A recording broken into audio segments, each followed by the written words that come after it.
When I did my original video on the last Apple Watch SE, it's fair to say it helped a lot of people deciding whether or not they should buy this watch or go for a more expensive Apple Watch option.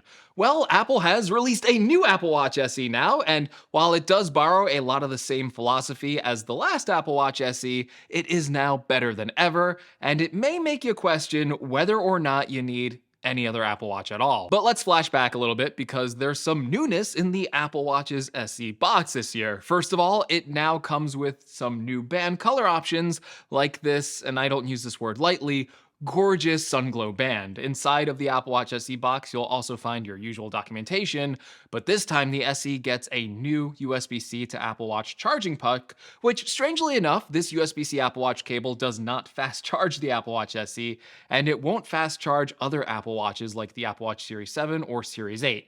Basically, Apple has two different USB-C to Apple Watch charging pucks, and the one with the plastic back doesn't fast charge and the aluminum back one does. So that's kind of confusing. Of course, the box also has the Apple Watch SE, which almost has the same design as the previous Apple Watch SE, with one noticeable difference being that the back is no longer made from ceramic and instead is made with what Apple calls a nylon composite material, which I believe is plastic, but I'll leave that to someone smarter than me to figure out. Honestly, this material change really isn't that big of a deal, and honestly, I kind of like the look of it. Like, you can very, very slightly see the pop of white from this material against the silver aluminum as it sits on your wrist, and it kind of gives like this pleasant two-tone finish that I kind of wish was also on my Series 7. Of course, this change I believe wasn't for looks, it was to make the watch cheaper, and that is the primary reason why you're probably watching this video. You're trying to figure out if Apple's lowest end watch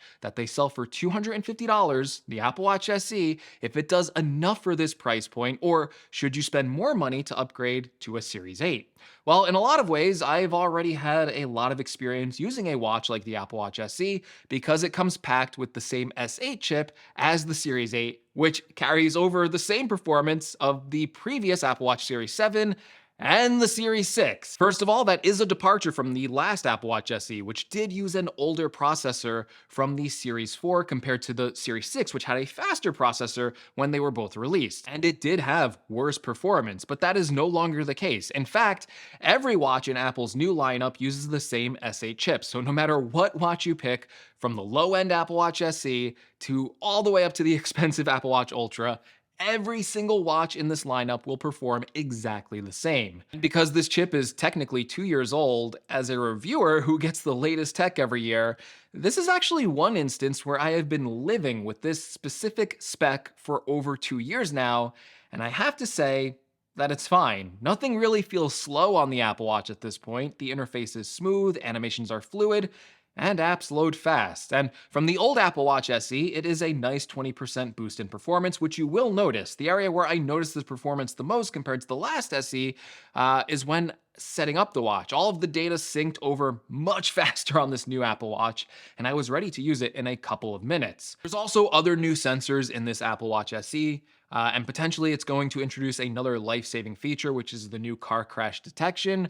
I say potentially because I'm not testing this feature. I hope no one ever needs to test this feature or has a use for this feature, I should say. But if it works as well as fall detection does, I am sure we will read about these life-saving stories in months to come. Rather than just hardware benefits though, a lot of the benefits for this new Apple Watch SE does come with software with watchOS 9. Like, you do get a new Compass app, which gets a visual redesign and now introduces a backtrack feature where you can kind of mark waypoints and then use the watch as a way to guide back to those waypoints. And this will probably be a very helpful feature for hikers in areas with poor cell coverage. And hey, if Jack Torrance had this Apple Watch in The Shining, he wouldn't have got lost and frozen in that maze. Also, watchOS 9 introduces much better sleep tracking, so it no longer just tells you how long you slept for, but also includes useful data for how long you were awake and how long you were in REM, core, and deep sleep. The SE also arguably picks up what could be one of the most used Apple Watch features, a new low power mode, which doubles the battery life of the Apple Watch from a normal 18-hour cycle, extending it to 36 hours of use. Basically, if your old Apple Watch could last you 1 to 2 days before, this new low power mode should make it last 2 to 4 days max, probably on a single charge. However, you do lose some features like background heart measurement. Now, you might be asking, if the SE has the same performance as the Series 8 and uh, kind of like the same software benefits as watchOS 9, why would you pay more? Well, listen, there are reasons to pay more. The Apple Watch SE comes with an older design that is slightly smaller at 40, and this Apple Watch being 44 millimeters compared to the Series 8 being 41 and 45 millimeters. And the display on the Series 8 does have less bezels around the watch, and the display on the SE also lacks the always-on display mode. That is quite handy for a watch where you might want to glance down at it and actually see the time. Although wrist raise detection is pretty forgiving on the SE, and when I go to check the time, even on my Series 7 or my Series 8 Apple Watch, I usually do the flick of the wrist to kind of see where the time is. So it's not that big of a deal, but I do like the always-on display a lot, just for aesthetics. I mean, look, when I flip this watch to you, there's nothing on it. You can't see anything on it. I like seeing the watch face there. I feel like it just makes the watch look overall better. I do think the biggest pain point on going back to this older design of the SE is the lack of a native QWERTY keyboard, which is present on the Series 7 and Series 8. For whatever reason, Apple is not putting a keyboard on these SE models. Maybe you could argue it's because of the size constraints of the smaller 40mm model. I still feel like it should be included on this 44mm model. I mean, it is bigger than the 41mm Series 8, so if you want to message friends or enter the occasional password, you have to rely on dictation or the scribble keyboard, which is a worse experience than the native keyboard. I don't understand why Apple isn't putting a keyboard, at least on this 44mm version, but hey, they're drawing a line in the sand if you want that feature. And listen, I get it. This isn't a Series 8 review, but as much as I want to review the Apple Watch SE on its own merits, to review the SE is also to discuss what you're missing out on by going for this model. And to make it quick, you are losing that always-on display on the Series 8 and a plethora of health sensors like the ECG reader, the blood oxygen reader, and the new body temperature sensor, which can help women with cycle tracking and ovulation estimates.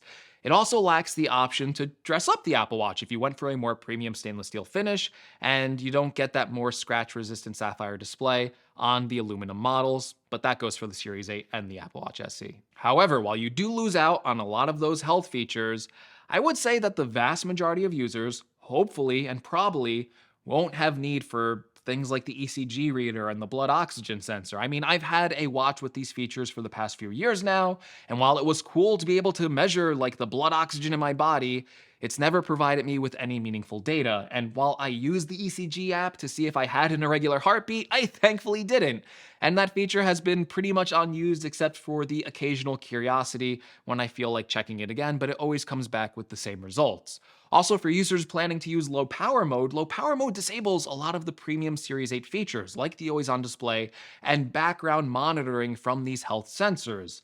That's not to say that these features are worthless. They aren't. There's plenty of stories online of these health sensors helping people, but they are also features that you kind of hope you'll never have to use, and if you don't have a use for them, you're kind of thankful you don't. And on the plus side, I would say the SE has the most important Apple Watch health features, and that would be the heart rate monitor to detect high and low heart rates, and then fall detection and I guess now car crash detection.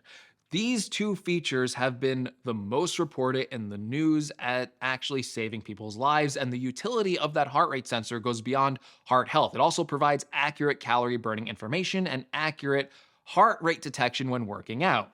This is probably the best use case for the Apple Watch as a fitness tracker, and the Apple Watch SE excels at this use case like any Apple Watch. It even gets the new heart rate zone monitoring in watchOS 9, which I've used on a few runs during the beta period to try and stay in a very specific heart zone to maximize calorie and fat burn. And for me, that's where I use my Apple Watch the most, making sure that I am active, hitting my move goals, and generally trying to improve my health and wellness, which in a way is probably the best preventative life-saving feature. And the Apple Watch is still just great as a basic utility for most users, whether that's just getting notifications or pinging your phone or just a lot of the really small features that kind of make up a bigger use case for this Apple Watch where you're kind of glad you have one. So don't be fooled. The Apple Watch SE may be the lowest end watch in the lineup, and it may lack the premium features that the Series 8 has, but it packs in all the Apple Watch necessities and it gets the Apple Watch experience down. This is a great Apple Watch, especially for first-time Apple Watch buyers, for parents who are looking to buy an Apple Watch for their children,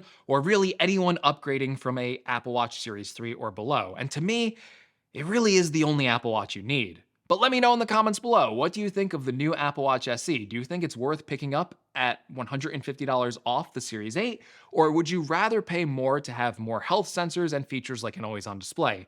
And also, if you found this video helpful and plan on picking up a new Apple Watch, please consider using my affiliate links in the description below as kind of like a special thank you to me. And also, don't forget to like and subscribe before you click off this video. Okay, that was fun, right? Thank you. Thanks again for watching, and I'll see you in the next one.